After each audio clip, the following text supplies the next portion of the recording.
Harare City Sports Centre, Chipaz Promotions, National Cup Clash Zimbabwe 20 December. Alright then, Chibaba, what's your name?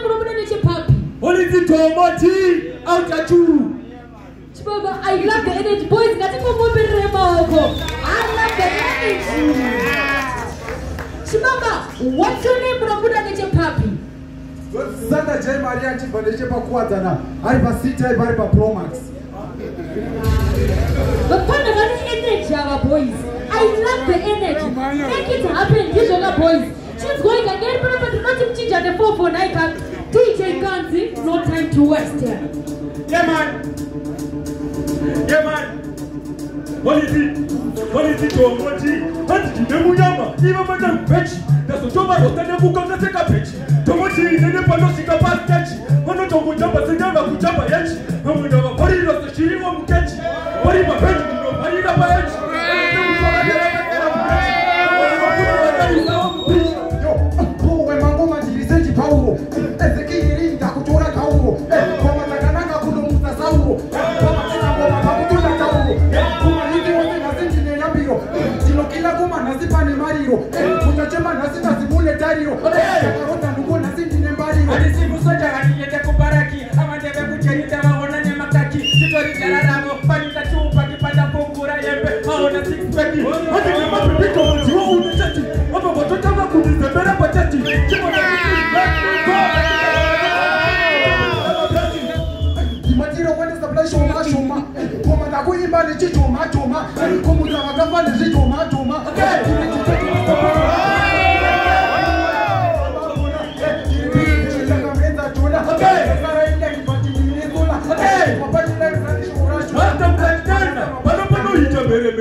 Imagine number 9111990 Ngoma.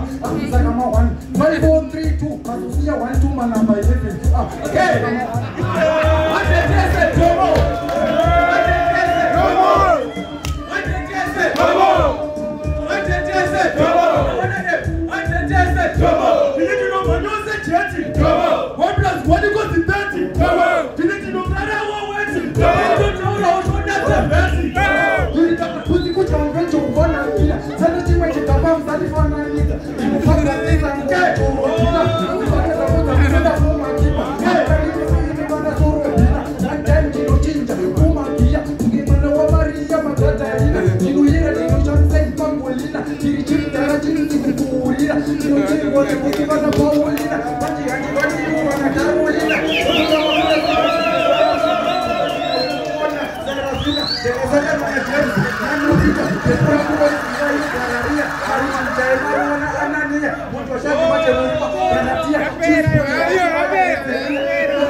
Right.